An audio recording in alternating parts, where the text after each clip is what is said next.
mumeze neza ndizere ko mukomeye. Ndi gukora siporo ngenda gake gake muri karitsiye. Hano ni ku irimbi, aha ni ku irimbi kwa Imana Ministries bakomeze baruhukire mu mahoro. So gake gake ngenda n'amaguru. Kera nari nzi ko gukora siporo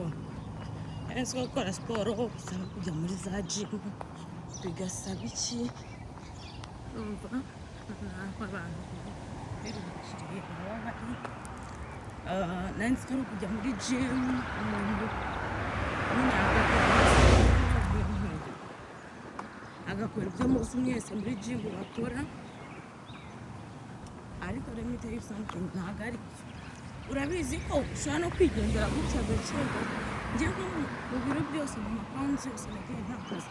One day tuzajya hari imbere mu mapawundi yose nagiye ntakaza, muri pawundi zose nagiye ntakaza, nazitakaje kubera nyine kugabanya ibyo ndya, kugabanya ibyirya, kwimanaginga amasaha urira no gukora workinga n'amaguru nibyo byagiye bimfasha. So hanyuma rero muze dukomeze tugenda gake gake tureba uko ibintu byifashe. Ndababwiye banange ubu nsigaye narabaye kamugi, nsigaye nzi kugenda nzenguruka nkubita imihanda yose y'ibiti n'amaguru. Kenshi yandi nababwiraga hano tugira ikintu cyitwa ibyatsi mu nshezami, tugira ikintu cyitwa ibiti, ubu kugenda nzenguruka mu karitsiye nkakoramo agasiporo kandi nanazengurutse uko mbyumva. Ariko noneho ahangaha ngeze nimba ari mu wakabyara hari ukugenda nkahita nyoba. Urabona utabwi nababwira haba ikintu cyitwa irungu mayiriya, haba ikintu cyitwa irungu hahandi ushobora kugira irungu ukarwara umutwe. Hari umuntu mubona hanze kandi turisanga he? Turi saa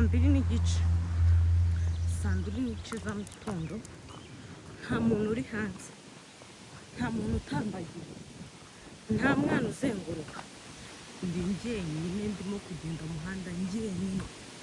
Hari urabona amamodoka yose ari hanze, ariko ndabakurahiye hari ikintu cyitwa irungu bishobora kugusaza, byagusaza ukavuga ati noneho nanjye ngiye kugenda nivunjira imihanda, ariko nshaka kuvumbura umuhanda ngahita ninjira mu rugo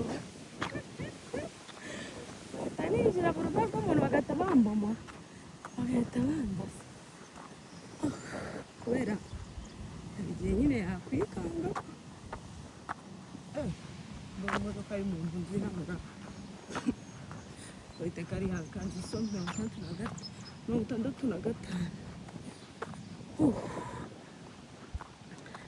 Urumva ariko nigera hari imbere I think I will turn agenda nsubire.